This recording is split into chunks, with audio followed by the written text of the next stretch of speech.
So what is up guys, welcome back to Discover More 1995. आज रे class रे आमे डिस्कशन करिबा सर्वनामर श्रेणी विभाग। आम चैनल को जो माने सब्सक्राइब करनांती से माने फटाफट चैनल टी को सब्सक्राइब कर नियंतु एवं जदि प्रीवियस क्लास गुडा को देखि नांती बा ओडिया ग्रामर रा कंप्लीट कोर्स को देखिया पय चाहंती से माने चैनल रा प्लेलिस्ट को चली जिबे। प्लेलिस्ट रे Odia grammar for competitive examination for OSSC, OSSC and OPSC and for AS also Etah helpful हबो। प्लेलिस्ट रे मु संपूर्ण दे देछि सेटु तमे देखि परिबा। प्रीवियस क्लास रे हम सर्वनाम विषय जानिथिले।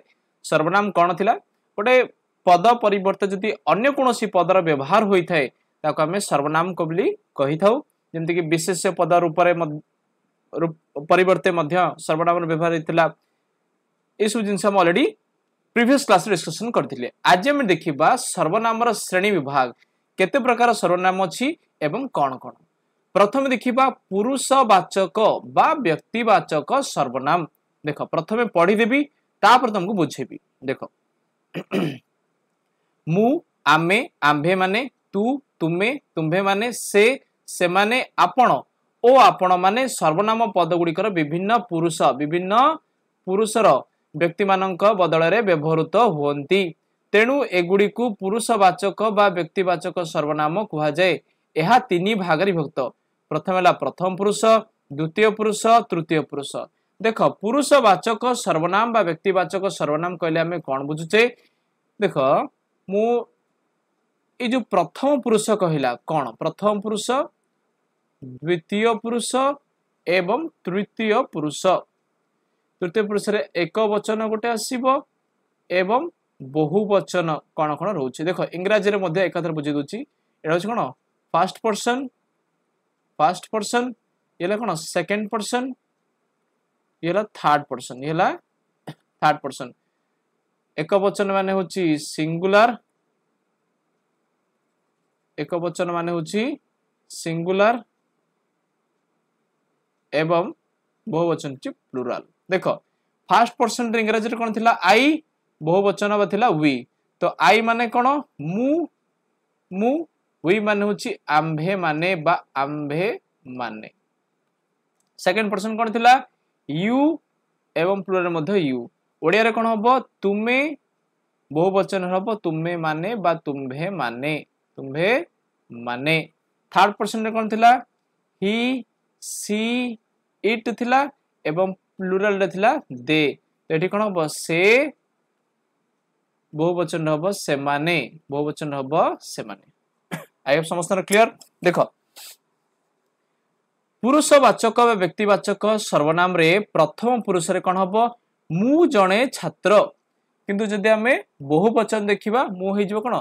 आम्भे माने भारतवासी। द्वितीय पुरुष रे कोन हबो? तू आ तुम्भे माने। तो तू सत कहूचु तू हबो सर्वनाम, तुम्भे माने हबो सर्वनाम। हला तृतीय पुरुष रे कोन हबो? से एवं से माने होचंती सर्वनाम। तो ए सब जिंस मन रख कोटा प्रथम पुरुष, कोटा द्वितीय पुरुष, कोटा तृतीय पुरुष। देखो एइथरे एकाथर के तुमे ओडिया रे भी बुझी गलो, इंग्रजी रे मध्य बुझी गलो। आई हैव समस्त क्लियर। नेक्स्ट देखिबा आ कोन टॉपिक रहला। नेक्स्ट होची प्रश्नवाचक सर्वनाम। नेक्स्ट कोन कहला? प्रश्नवाचक सर्वनाम। नारो ही जणा पड़ी जाउची प्रश्नवाचक बा जेठी प्रश्न पचरा जाई थे। तो कोन लिखिबो? शॉर्ट नोट्स यदि बनौच लिखि दियो। जेउ सर्वनाम गुडी पद गुडी को प्रश्न पचारिबा पई उद्दिष्ट से गुडी को प्रश्नवाचक सर्वनाम कुहंती। प्रश्नवाचक सर्वनाम करे कमच जेउ सर्वनाम गुडी को कोन पई ना प्रश्न पचारिबा पई उद्दिष्ट से गुडी को हमें प्रश्नवाचक सर्वनाम बोली कहि थाउ। से गुडी को हमें प्रश्नवाचक सर्वनाम बोली कहि थाउ। जेमति उदाहरण देखिबा। देखो देशर प्रधानमंत्री को नाम कोन? तुमे किए? हला किए कहे उत्कल दरिद्र? हला नै नै तुमे हो नै कि हो? तुमे केमथि हो? कि हो? किए कोन? केउ ग्राम रे तुमर घर? पिला माने सबुदिन केउठी खेलुचंती? मु थाउ थाउ तुमर दुख काहिंकी? आपण काहाकू डाकुचंती? तो आमे बुझिले प्रश्नवाचक सर्वनाम सबुठारु सहज जो जगारे प्रश्नटी पचरा जाइथे जो जगारे प्रश्न पचरा जाइथे जेमति कि कौन किए काहिंकी काहिंकी केउठी हला काहाकू ए सब जो प्रश्न पचरा जाइथे ताको हमें कौन कहिबा प्रश्नवाचक सर्वनाम बोली कहिबा नोट डाउन कर पिला माने नोट डाउन करो गोटे दिन एग्जांपल लेख आ साइड रे एमती शॉर्ट रे मध्ये टिपी दियो जेमति रिवाइज करिया पई इजी हबो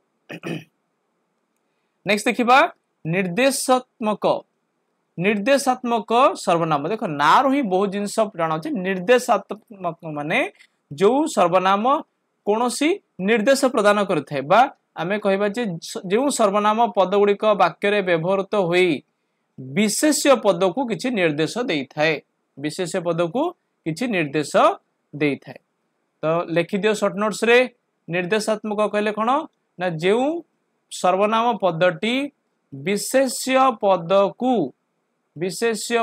को निर्देश प्रदान करिथाए विशेष्य पद को निर्देश प्रदान करथाए गोटे उदाहरण देखिबा ए लोकटी चरित्रवान तले जो ए शब्दटा हला ए शब्दरा कोन लोक को दर्शाउ जे ए लोकटा होची कोन चरित्रवान बोली एही ग्राम रे मोर जन्म तो एही उची इठी निर्देशात्मक जोडा कि विशेष्य पद दर्शाउची से मनीष नुहे गोटाए पशु तो से होचे ठारे निर्देशात्मक सर्वनाम सेही शिक्षक नमस्य ता कथा मते कहना ए सब जो मु राउंड अप कली ए शब्द गुडी कहूची निर्देशात्मक सर्वनाम निर्देशात्मक सर्वनाम कहला में कौन बुझिले जो सर्वनाम पद गुडी को विशेष्य पद को निर्देश करथै लोकटी कोन गुडी ए लोकटी ग्राम रे एही ग्राम रे मनीष से मनीष शिक्षक सही शिक्षक कथा ता कथा तो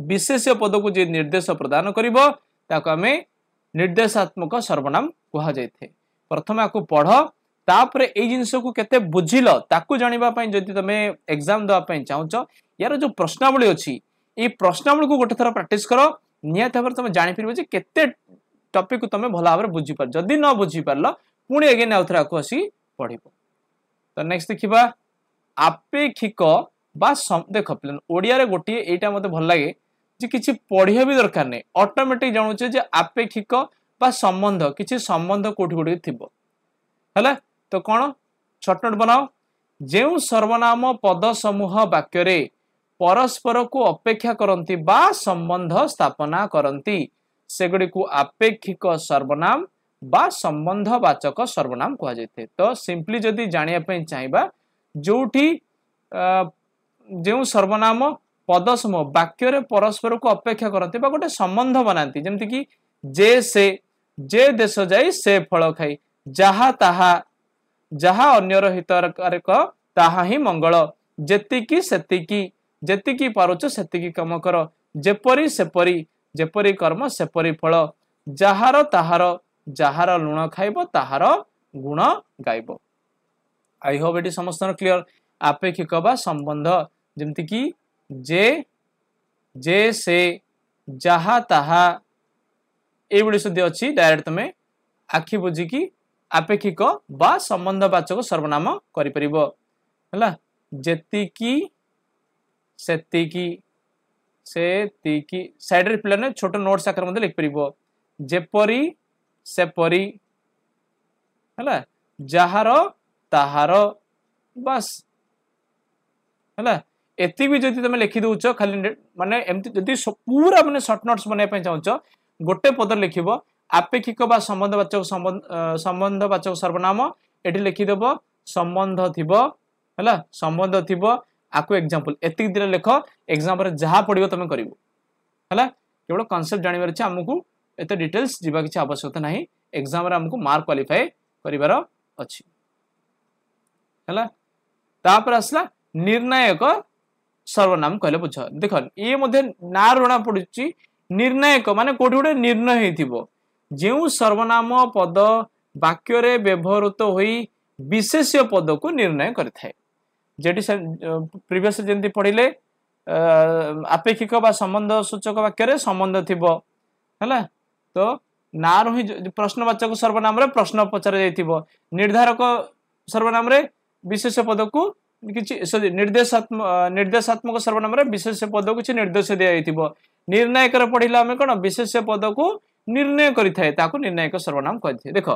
प्रथम सेंटेंस देखो राकेश और दिनेश दुई सांग उभय भल पाठ पढ़न देखो राकेश और दिनेश विशेष्य विशेष्य को निर्णय किया कि उभय उभय भल पाठ पढ़ती संसार रे जेते लोक अछंती एई टोटल लोक पद को कला कि प्रत्येक प्रत्येक अंकर चरित्र सब समान नुहे तुमे सबु कथारे मुंड खेलाओ नहीं गत राति रे चोर माने तांकर समस्त धन संपत्ति नहीं गले अन्य लोकों को सम्मान देले निजर सम्मान बढ़े अपर व्यक्तिर दुखरे जे दुखी से ही प्रकृत साधु कथा एतिक थाउ आर थर को आरंभ करिबा तो सिंपली जदि तमे नोट्स बने चाहुच लिखिबो निर्णायक सर्वनाम लिखिबो विशेष्य पद को एंती शॉर्टली पूरा निर्णय करा जाय थे गोटे दिन एग्जांपल लिख अंडरस्टैंडिंग पई बस तमर सरला आराम से तमाने करि परिबो किंतु पिलाने ए जिंस पे तम गोटे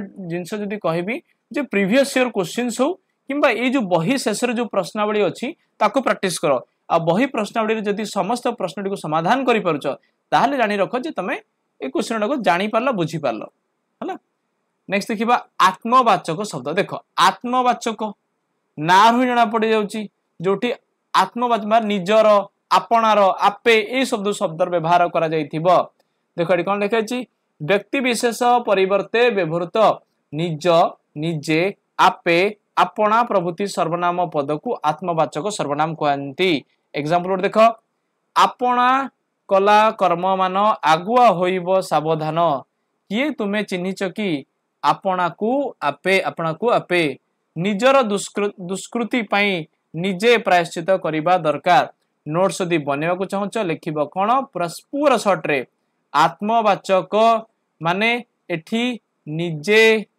निज आपे आपणा शब्दर व्यवहार होइथिबो गोटे एग्जांपल नै देबो तर आपणा कला कर्म मान आगुआ होइबो समाधान आको अंडरलाइन कर देबो लिखि देबो ये होची आत्मवाचक सर्वनाम केते इजी हिला बस केते क्विकली तमे पढि पर देखो आ काहे कि ना समय बहुत कम पाठ पढ़ा बहुत अधिक अछि देखो तापर देखिबा समुच्चय सर्वनाम बा समुच्चय बोधक देखो समुच्चय बा समुच्चय बोधक अर्थात ये दुईटी वाक्य को कोठी ना कोठी समुच्चय करुथिबो बा संयोग करुथिबो देखो कोन लिखाई छि जेउ सर्वनाम पद विशेष्य पद परिवर्ते व्यवहृत हेबा सहित दुईटी वाक्य को संयोग करिथाए ताहाकू समुच्चय सर्वनाम कहंती देखो गोटे सेंटेंस हला आजी गोपबंधु आ नाहंती आ गोटे सेंटेंस हला बन्या समय रे घर घर बुली लोकों को दुख बुझुतिले दुईटी वाक्य को संयोग किए कला जे आजी गोपबंधु आ नाहंती जे बन्या समय रे घर घर बुली लोकों दुख बुझुतिले तापर देखो एमिति लोक केही नाही जीवन रे थरक पई मिछ कहि नै दुईटी वाक्य को आमे संयोग करिबा एमिति लोक केही नाही जे जीवन रे थरक पई मिछ कहि नाही तो एटी नोट्स केन बनेबो समुच्चय बा समुच्चय बोधक गोटे लिखिबो दुईटी वाक्य को संयोग करूथिबा सर्वनाम गोटे उदाहरण लिखि देबो उदाहरण तर अंडरलाइन करके लिखि देबो जे इ होची समुच्चय सर्वनाम बा समुच्चय बोधक सर्वनाम केते शीघ्र हे गेला हैला ए सब उदाहरण गुडी को मध्ये देछि तमे ताकू लिखि परिबो ओके एठी गोटे इंटरेस्टिंग टॉपिक देला इंटरेस्ट टॉपिक कोन देला देखो कोडी देला काई हां ए पॉइंट विशेष्य पद विभक्ति जुक्ति हेले आकृति रे परिवर्तन घटे नाही मात्र सर्वनाम पद विभक्ति युक्त हेले आकृति रे परिवर्तन घटे वेरी वेरी इंपोर्टेंट आकु नोट डाउन करो लिखि दियो पूरा सेंटेंस रे विशेष्य पद विभक्ति युक्त हेले आकृति रे परिवर्तन घटे नाही मात्र सर्वनाम पद विभक्ति युक्त हेले आकृति रे परिवर्तन होए जेमति उदाहरण देखो विशेष्य पद हला बालक विभक्ति लागला टी कु द्वारा ठारू र ठारे देखो कौन से प्रकार परिवर्तन हेले बालक बालक टी बालक कु बालक द्वारा बालक ठारू बालकर बालक ठारे किंतु सर्वनाम पदरे जदि मु हला गोटे सर्वनाम पदरे जदि आमे विभक्ति जोग करूचे ताले से परिवर्तन हो जमती मते मो द्वारा मो ठारू मोर मो ठारे सेमती तू रो कौन हम तत्ते तो द्वारा तो ठारू तोरो तो ठारे से कौन हम ताकू ता द्वारा ता ठारू बा ताहा ठारू तार ता ठारे बा ताहा ठारे तो बुझेला जदि आमे कहिबा विशेष्य पदरे विभक्ति युक्त हेले परिवर्तन हब नाही किंतु सर्वनाम पदरे विभक्ति युक्त हेले मूल रे परिवर्तन घटिब। आई होप समस्या क्लियर। या पर गोटे क्विक रिविजन कर दबा देख फटाफट गोटे क्विक रिविजन कर दूची मो सहित पिलाने पढ़िया पे चेष्टा कर क्विक रिविजन कर दूची देख पुरुषवाचक सर्वनाम कौन ना जदि विभिन्न पुरुषर व्यक्ति मानक बदल रे व्यवहार होची ताको आमे पुरुषवाचक सर्वनाम बोली कहि परिबा। केते प्रकार प्रथम पुरुष द्वितीय पुरुष तृतीय पुरुष प्रथम पुरुष रे केसला मु आम्भे माने द्वितीय पुरुष रे तू तुम्भे माने तृतीय पुरुष रे से माने हला कोनोसी विभिन्न पुरुषर व्यक्ति मानक बदल रे जोहा व्यवहार हबो ताको आमे कोन कहबा पुरुषवाचक बा व्यक्तिवाचक सर्वनाम। तापर देखिया प्रश्नवाचक सर्वनाम कोन जोठी प्रश्न पचारा जाई थे से होची प्रश्नवाचक सर्वनाम। उदाहरण कोन हबो कोन किए काहेकि कोन काहाकू ये सब हला उदाहरण। निर्देशात्मक सर्वनाम कोन निर्देशात्मक सर्वनाम होची जोठी विशेष्य पद को किछि निर्देश दिए थे एमती एही सेही से ता ये सब होची निर्देशात्मक सर्वनाम। तापर असला कोन आपेक्षिक बा संबंधवाचक जोठी विशेष्य पद परस्पर मध्य किछि संबंध थाए जेमति कि जे से जहा ताहा जेतिकी सेतिकी जेपरी सेपरी हला। नेक्स्ट देखिबा आ कोन असला निर्णायक जोठी विशेष्य पद को निर्णय करा जाई थाए जेमति कि उभय प्रत्येक देख राकेश और दिनेश दुई सांग एठे राकेश और दिनेश जगारे बा तार बदल रे उभय शब्द व्यवहार होची एठा विशेष्य पद को निर्णय कराइछि ताले याला निर्णयात्मक सर्वनाम। तापर असला आत्मवाचक रे कोन हबो निजे आपणा आपे ए सब होची आत्मवाचक सर्वनाम। तापर असला समुच्चय बोधक बा सर्वोच्चय बोधक दुईटी वाक्य को जे संयोग करिवो से होची समुच्चय सर्वनाम बा समुच्चय बोधक सर्वनाम। आज गोपबंधु नाहंती बन्या समय घर घर लोक बोली बुझुतिले मझरे जो जेटी व्यवहार होईची ये दुईटी वाक्य को परस्पर सहित संयोग करूची आकु कहबा हम कोन समुच्चय बा समुच्चय बोधक सर्वनाम। आई होप समस्त क्लियर। एवं लास्ट पढ़िथिले जे विशेष्य पदरे जदि विभक्ति युक्त होची तेल आकृति रे परिवर्तन घटिबो नाही किंतु सर्वनाम पदरे विभक्ति युक्त हेले आकृति रे परिवर्तन घटिबो। नोट्स बनाओ आ तम पई एठी मु देखै दुछ अनुशीलनी को निज खाता रे प्रैक्टिस करो जो अनुशीलनी रो प्रश्नटी न बुझी परिबो कमेंट सेक्शन रे पचारले ताकू मु नेक्स्ट क्लास रे बुझाई देबी। सर्वनाम पद कहा कोनती दुईटी उदाहरण दियो वाक्य रे सर्वनाम पद काहे कि व्यवहार हुए सर्वनाम पद कहा परिवर्तन व्यवहार होई पारे सब लिखिबो विशेष्य विशेषण वाक्यांश सब लिखिबो। सर्वनाम पद किपरि विशेषण पद परिवर्तन तीनोटी उदाहरण दे बुझाओ। समुच्चय बोधक सर्वनाम एबे रिसेंटली पढ़िले समुच्चय बोधक सर्वनाम कहले कोन बुझ दुईटी वाक्य को परस्पर सहित संयोग करि थाए ताकू समुच्चय बोधक सर्वनाम। तापरे ए सब डैश फिलअप देछि डैश फिलअप करिवो तापरे सर्वनाम पद गुडी सब चिन्हैबो को प्रकार सर्वनाम पद गुडी को मध्य तमे लिखिबो। नेक्स्ट क्लास रे हम डिस्कशन करबा विशेषण पद। बस आज पे देखि thank you so much for watching take care and bye bye. Channel को लाइक सब्सक्राइब करो वीडियो को लाइक करो एवं चैनल को प्लेलिस्ट को शेयर करो। Thank you so much.